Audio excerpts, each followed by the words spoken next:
Yo, malam, malam, malam. Halo, halo, video lagi. Sebelum dimulai, minta tolong untuk di-subscribe buat teman-teman yang baru dapat channel ini.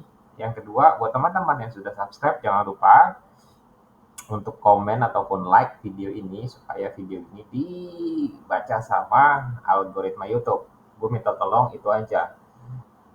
Video kali ini gue mau ngebahas tentang gold. Kenapa dia belum mau turun atau belum mau koreksi gitu ya. Dan ekspektasinya kenapa sih 2000 nggak kena-kena gitu ya, kenapa sih 2000 nggak bisa ditembus gitu ya, kenapa sih berat banget gitu untuk 2000 itu nggak nggak bisa dilewatin gitu, kenapa setelah nyampe atau mendekati 2000 dia reject gitu ya. Kita geser ke time frame yang lebih gede dulu, kita cek si gold ini mau ngapain sebenarnya, dan gue mau ngasih pembahasan. Gue mau ngasih sedikit bocoran bisa dibilang pergerakan market untuk minggu depan seperti apa gitu ya. Oke, ini markingan untuk daily time frame. Kita ngelihat di sini kalau misalnya harga 2010 atau kalau misalnya kita mau bulatin 2011 itu belum bisa pecah gitu ya, belum bisa dijemput sama market. Dan posisinya untuk gold itu dalam kondisi daily candle sekarang ini kebentuk, atau untuk di hari Jumat kemarin closing market itu dia bikin bentuk yang cukup mencurigakan menurut gua ya. Jadi akan sangat bijaksana gitu ya kalau teman-teman tuh nggak langsung buru-buru nge-trade gold bakal terbang gitu ya. Karena gini, eh ini kan bicara dari perspektif daily time frame. Jadi ada potensi ketika dia koreksi atau pergerakan satu bar di daily candle gitu ya, pergerakan satu bar di daily candle seperti ini sangat signifikan ketika teman-teman turun ke time frame yang lebih kecil. Jadi bakalan bahaya banget kalau misalnya teman-teman nggak hati-hati dalam ngecek gitu ya, power dari candlenya satu, yang kedua bentuk candle sebelumnya gitu ya, bentuk daily candle sebelumnya. Artinya kalau misalnya teman-teman ngecek candle dan bentuk daily candlenya itu candle bearish gitu atau candle daily-nya itu warnanya bullish, jadi bisa jadi gitu ya candle berikutnya itu akan melakukan penerusan. Contoh, kita teman-teman bisa perhatiin di sini ya, beberapa hari ini dari tanggal berapa nih, tanggal 3 November itu candlenya bergerak terus turun ya. Ketika satu candle merah terbentuk, candle hari kedua kebentuk merah, candle ketiga kebentuk merah gitu ya. Jadi di sini ada potensi penerusan ketika teman-teman ngecek dari time frame yang lebih besar. Dan kalau misalnya gold mau bergerak untuk minggu depan, kira-kira kemana sih Om? Kalau menurut gua gitu ya, untuk minggu depan ini agak sedikit menarik gitu ya, karena di minggu depan ini news USD-nya itu jarang banget. Kalian bisa cek di apa namanya Forex Factory untuk news USD minggu depan itu kosong, bisa dibilang sedikit banget. Jadi nggak terlalu ada impact gitu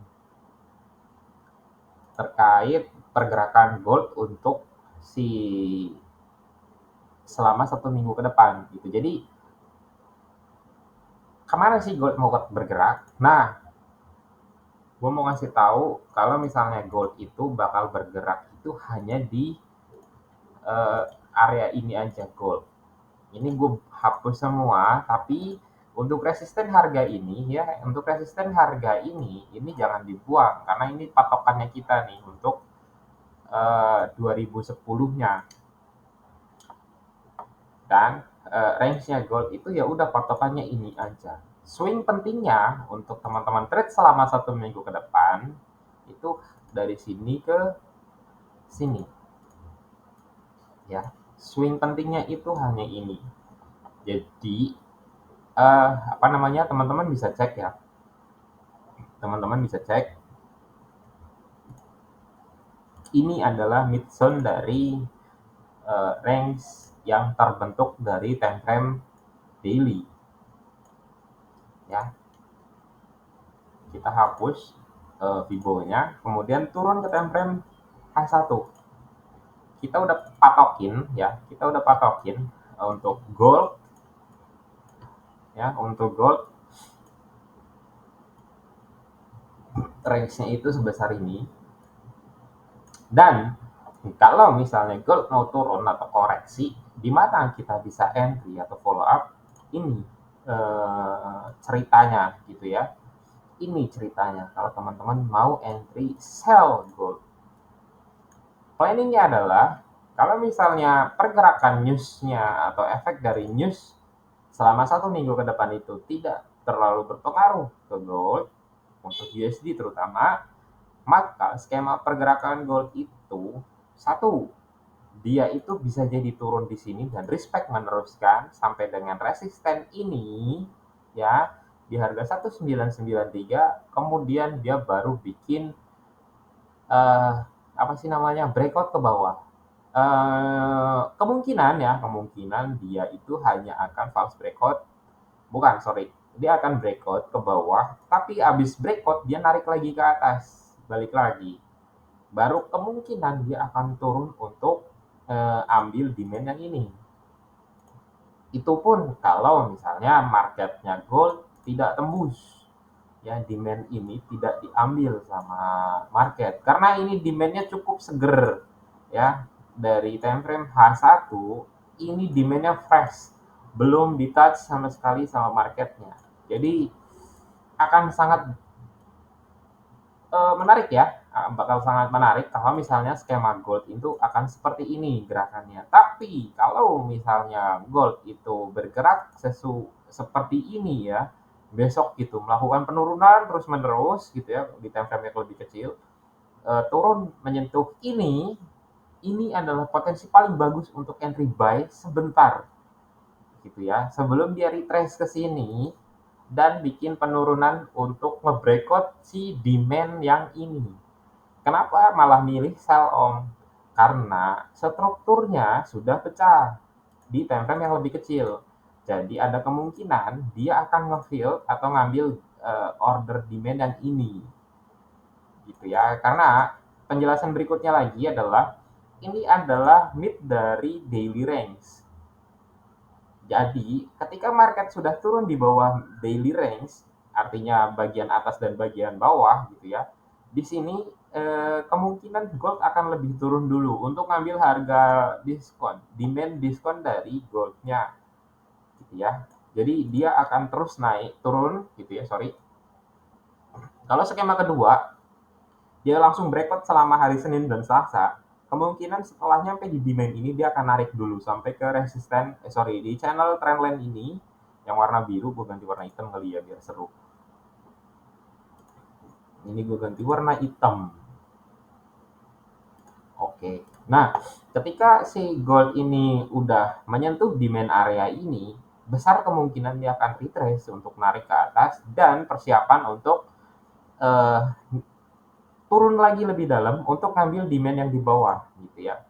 Jadi demand nomor 2 ini, yang demand bawah ini, akan lebih penting perannya untuk dia nerusin lagi ke atas dibandingkan demand yang pertama.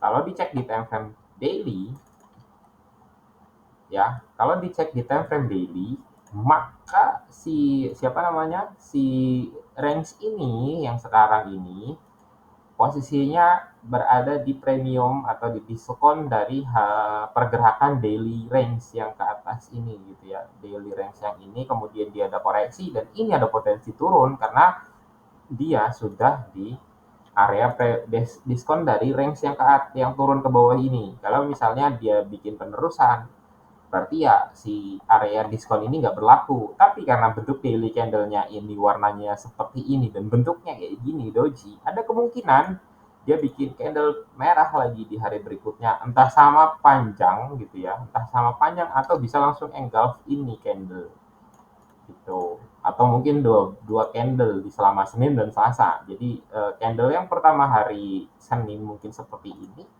candle yang kedua lebih panjang lagi dia turunnya di sini kayak gini bentuknya. Jadi dia makan si candle bullish yang ini, baru si marketnya akan turun ke bawah untuk ngambil order yang harga murah untuk sebelum si gold terbang lebih tinggi lagi, nge-breakout harga 2010. Jadi teman-teman hati-hati. Itu aja untuk planning. Dan kenapa sih gold nggak mau nge-breakout? Ya tenaganya belum cukup untuk naik, gitu aja. Dan eh, makro globalnya ya itu perangnya lagi agak slow kayaknya. Jadi agak agak mulai anteng gitu marketnya. Jadi berkurang demand untuk orang-orang atau investor ngambil gold untuk investasi atau safe haven ya. Itu aja. Oh ya, sorry, kita pindah ke BTC ya. Agak menarik untuk BTC untuk minggu ini ya, karena luar biasa gitu. Apa namanya?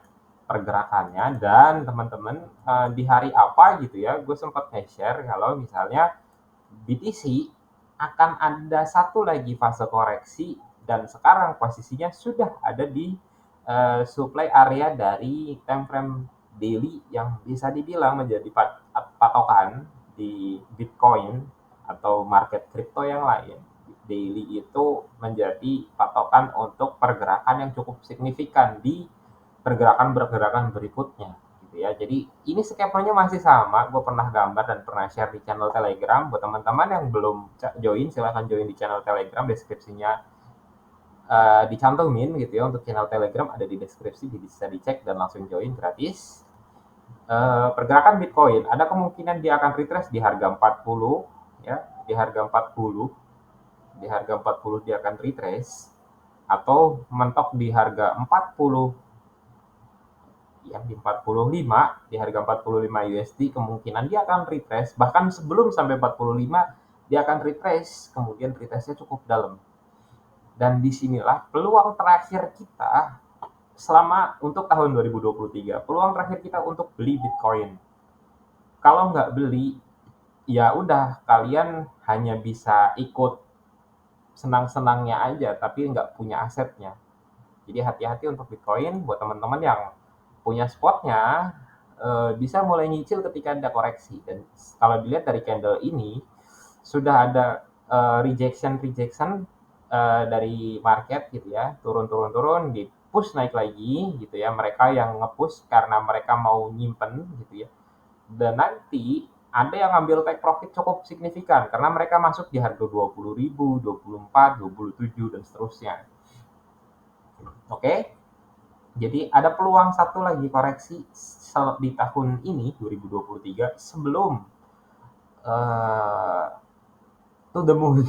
Jadi hati-hati ya. Dan teman-teman jangan lupa kalau misalnya memang ada niat investasi untuk BTC atau kripto yang lain, jangan lupa patokannya adalah kripto BTC-nya ini. Ketika dia koreksi ke bawah, disitulah kesempatan kita serok dari bawah untuk Bitcoin dan teman-teman ya. Gua rasa itu aja. Dan pergerakan untuk market selama 1 minggu ke depan, gua rasa lebih ke fase koreksi. Lebih ke fase koreksi. Jadi teman-teman bisa tungguin marketnya ketika terjadi pullback. Ya, ketika terjadi pullback, kita baru masuk untuk nyari peluang buy lagi kayak gitu ya. Oke, gua rasa cukup. Thank you.